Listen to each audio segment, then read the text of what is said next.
Best Life 30, your 30-day journey to creating the best life possible for yourself. You can just watch this video, or if you want to sign up for the whole series for free and get the bonus companion worksheets that go with each video, check the link in the description below. All right, so today is day 7, and we're going to learn how you can develop the courage you need to win.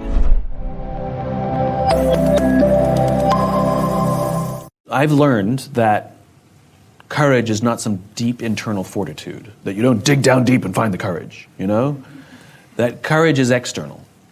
Courage comes from the relationships we have with those around us.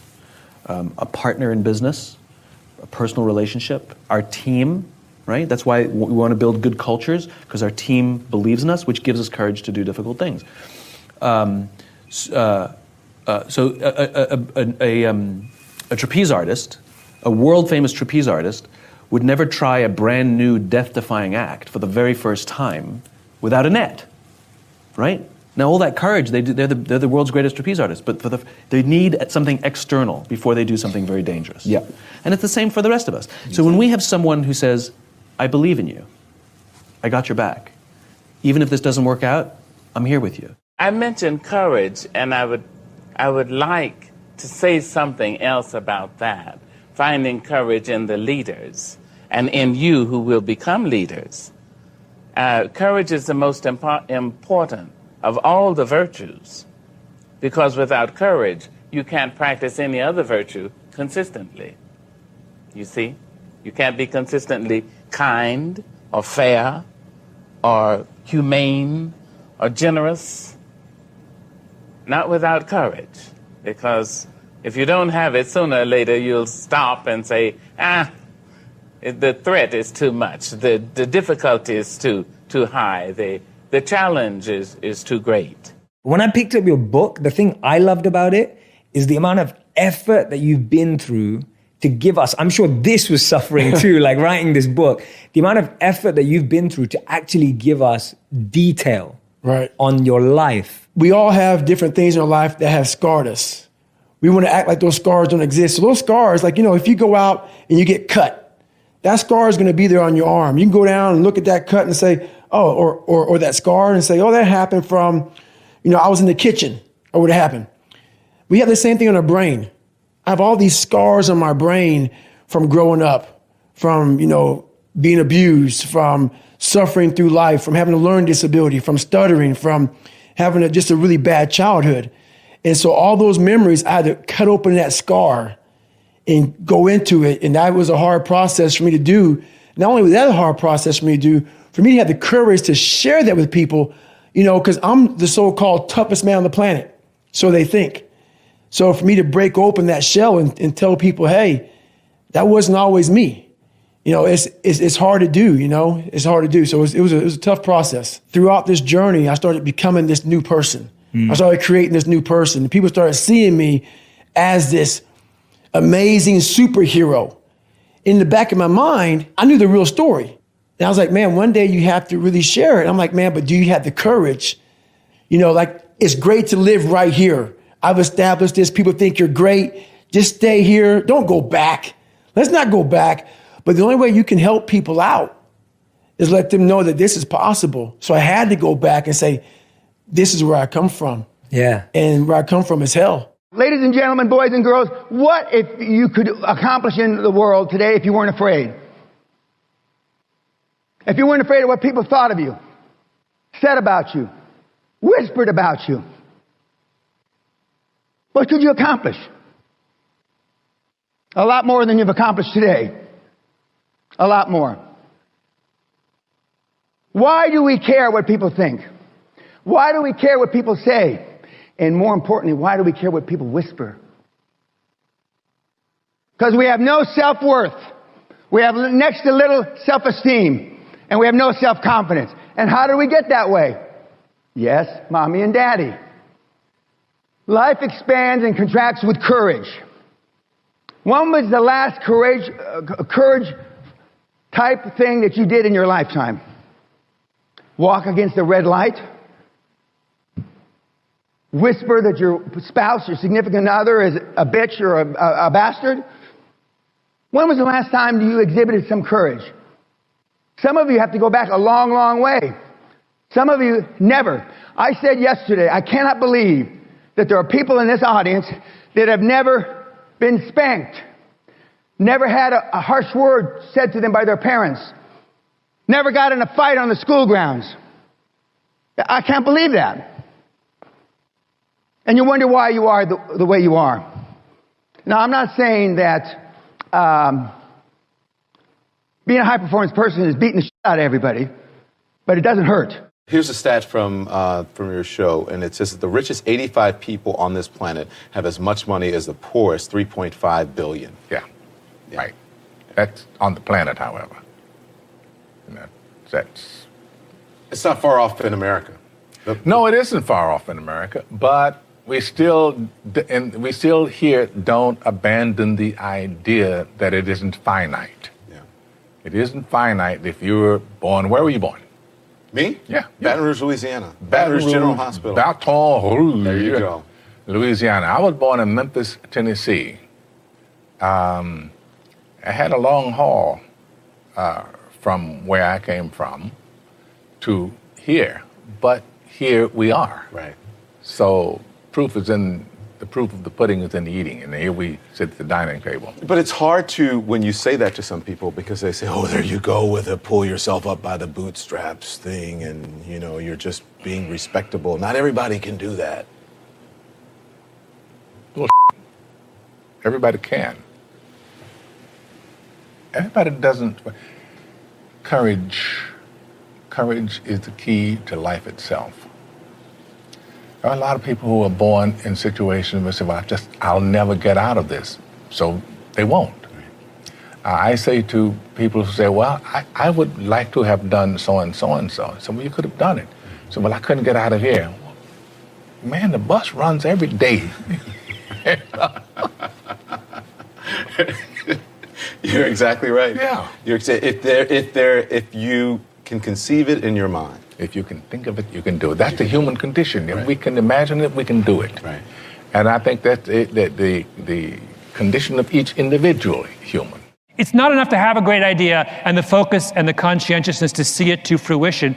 You must have the strength and the resolve and the courage to pursue that idea even when the rest of the world thinks you're insane. Right? Time and time again, if you look at the stories of extraordinarily important entrepreneurs, there is almost always a moment when they are the only ones who believe in the value of what they're doing. You know, I tell in my book, the story of my book, David and Goliath, the story of Ingvar Kamprad, the guy who founds IKEA. And the crucial moment in the story of IKEA is when he faces a boycott from the other furniture manufacturers in Sweden, and he's about to go out of business. And in desperation, he moves his operations across the Baltic Sea from Sweden to Poland and sets up shop in Poland. And that's what IKEA is. IKEA is essentially furniture shipped flat made in Poland. That's the original elevator pitch for IKEA. What's interesting about that is he does it in 1961. At the height of the Cold War, at a time when East and West, communist world and free world are closer to outright war than at any other time in history, a guy living in the West, Sweden, crosses the pond to Poland, the Iron Curtain, and sets up shop. You cannot imagine what a controversial move that was. That would be like Walmart opening operations in North Korea. Literally, it's on that level of kind of eyebrow raising, you've got to be kidding me, who is this guy kind of thing. But he does it and he persists and he turns his back on all those critics. Why? Because he is a deeply disagreeable person. Didn't need people to agree with him, right? And that's how he's able to build IKEA into this extraordinary runaway success story. That's very hard to do. As human beings, we are hardwired to want the approval of our peers. I always tell people, what you don't know can be your greatest asset if you let it, because it ensures you're going to do it differently. Absolutely. And when I landed Neiman Marcus, all these people came up to me and said, I have been doing this for 7 years, 10 years, 5 years. How did you land Neiman Marcus? And I said, I called them. And they just looked at me and I was like, why? What do you do? They're like, well, I go to trade shows and I set up my booth and I'm waiting for the Neiman Marcus buyer to come by. And we've been doing it every year for 7 years. I didn't even know there were trade shows. Wow. So sometimes just not knowing how it's supposed to be done. You have to have the courage, though, to say, even though I wasn't trained in this, because a lot of people think, well, I didn't go to school for this, so how could I possibly know?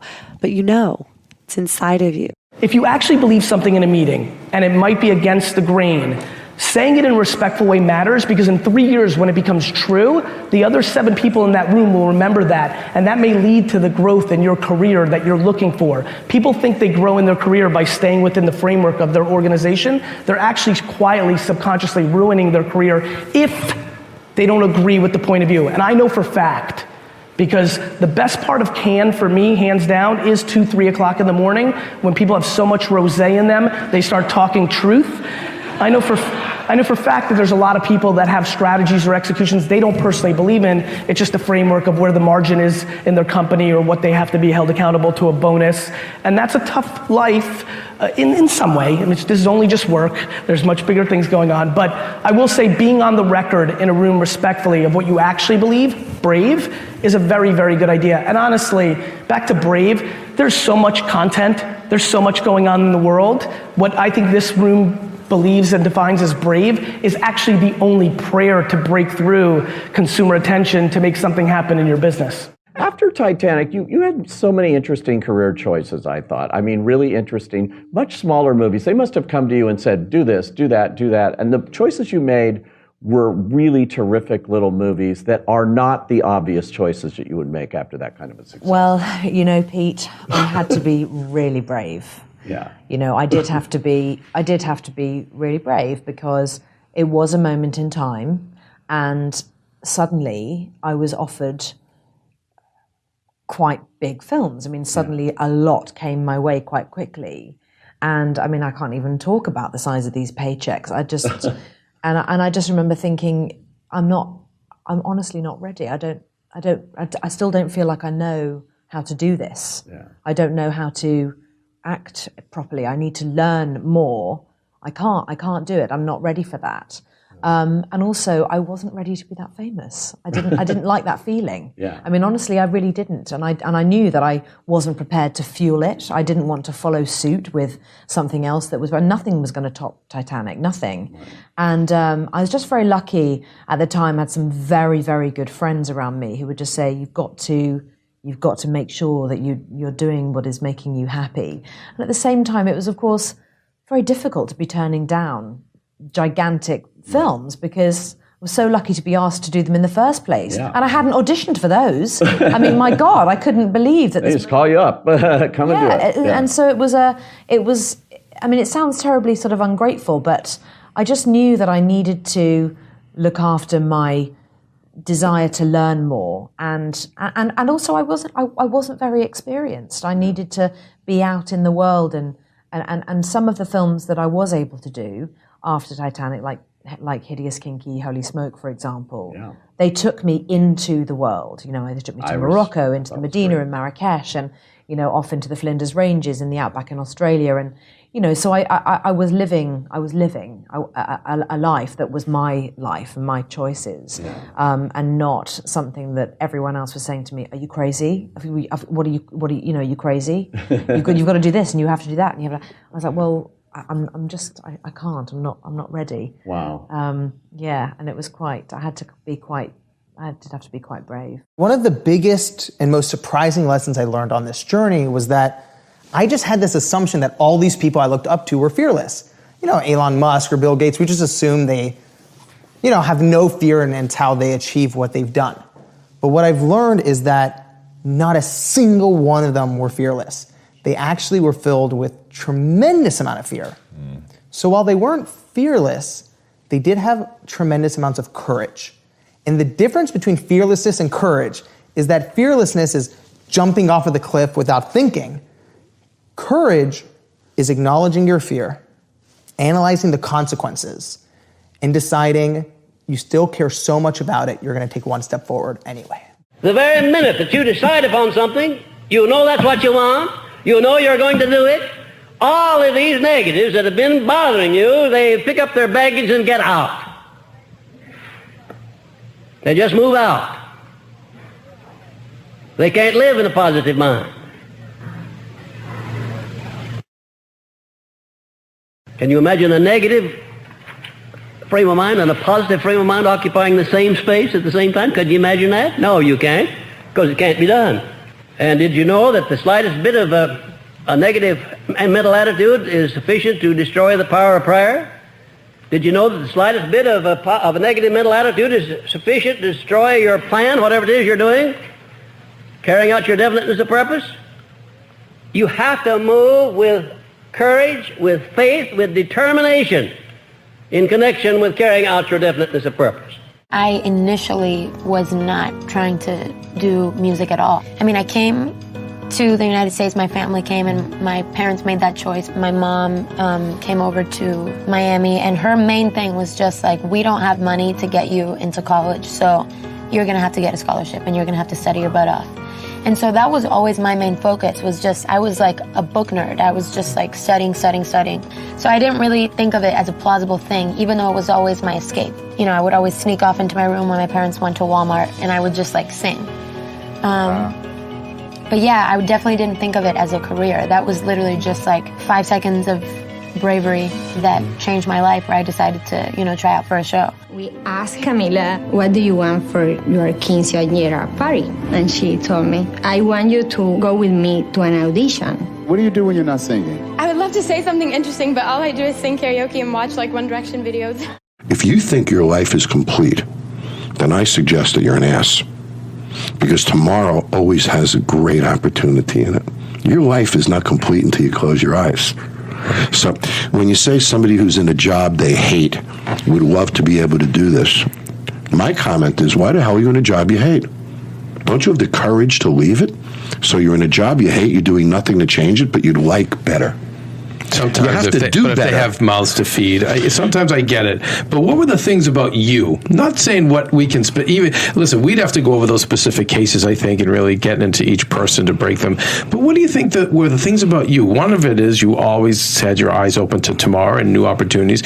What were some of the other things as part of your personality? Because there aren't many people like you, but I've seen and I'm studying more and more people where amazing things are happening at 55 and 60 and putting them on life journeys that they never thought they were going to have, and I'm seeing that you guys have a lot of the similar attributes. But what do you think? What was it about you, John? Courage. You know, the first time I went and shot a pilot for Bar Rescue was really hard. You think it's easy to scream at people on national television, to insult people on national television, to call you a jerk, challenge your marriage, challenge your integrity, challenge your professionalism? That's hard. That's not who I am. I don't wake up and embarrass people in front of their friends, in front of their family. Bar Rescue is the hardest work I have ever done. The courage that it takes for me to go out there and do these things. Single biggest mistake I've made in my career was not spending money. It's what put me in a position to be able to buy real estate, because I had money, but I had to buy the real estate. I had to use the money. Brad Lee made a comment the other day about money. Money is not to be saved and hoarded. Like it's no good if you don't use it. This is the problem with Bitcoin. When do I transact with it, right? I'm sitting on $1 million worth of Bitcoin right now. I can't get rid of it fast enough. I can't go buy stuff with it. So until that situation is resolved, right? It's why people don't hoard gold anymore. You don't keep gold because you can't exchange it. Money is to be used. For those of you out there that are like complaining about the cost of anything, the truth is that's what that money's for. The only thing, the only purpose money has is to be used. And I was scared that I couldn't produce more money. So every time I spent money, I complained about it. Today, I'm like, that's the biggest mistake I ever made. Should have been spending more money. It wouldn't have taken me 30 years. In the first 5 years, I should have borrowed money I didn't have, and I should have spent money that I did have, and I should have gone into debt to do it, to get my brand out there, to get it known. The mattress guy in your town did it. The car guy in your town did it. Whoever spent the most money, whoever put it all out there all the time, every day, on every TV, radio, and the internet, wins the battle. It's not the prettiest guy, okay? It's not. It's the guy that out-advertises you, that outspends you.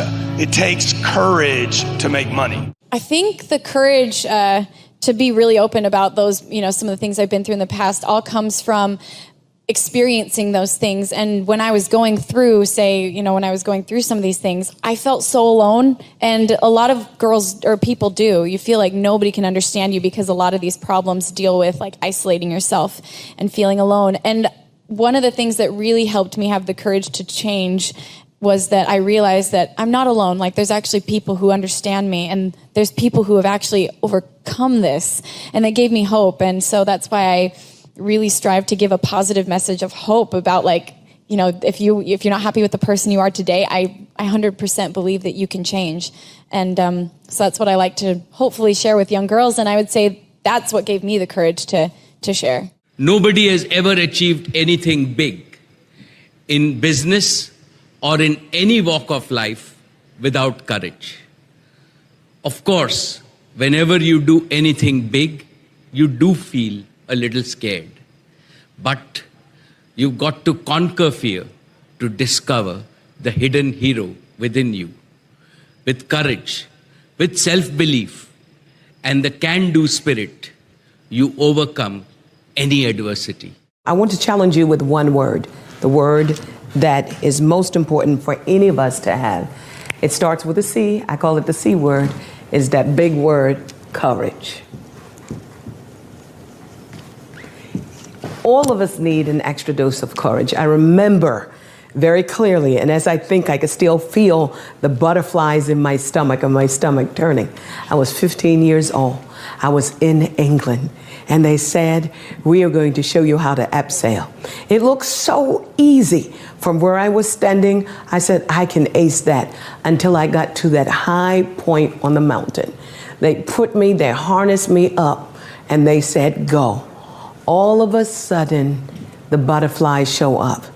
I have absolutely no courage. Every ounce of I can do it was drained out of me. When I looked down to the bottom and I was trying to figure out, I have never done this. How am I going to get from the top to the bottom? It started with putting one foot in front of the others. Was I shaking? Absolutely. I even had a tear coming down my eye. But with some coaching and with a lot of cheering, I tell you, I learned how to abseil. To me, courage is not saying that you don't have fear. It's not saying that you don't have anxiety. I had to face my fear. I had to feel it, and I had to do it anyway. And that's what courage is all about. You ask yourself, can I really do this? Can I really go back to school? Can I really heal after a broken marriage? Can I really go on? We all ask those questions sometimes, especially if we've been through a storm, a financial storm, an emotional storm, a relational storm, or even a health storm. When those winds are blowing, it seems as if we're going to capsize in a sea of fear. But hang on for 1 minute. Life is made up of storms. And I've learned from sailing that it all depends on how you adjust your sails. To me, riding through the storms, getting courage, starts right here and right here. Increase your courage. Harden up a little bit. Take a cold shower. Don't always take a warm shower. Acclimate your mind and your body to doing things that are harder. You know, one of my friends who's one of the most successful people in a young startup, but made $1 billion valuation on a company in 5 years. Whenever we're talking about new ideas we're going to do next, if I say, oh, that's going to be easy, why don't we do that? He says, Ty, there's no money in what's easy.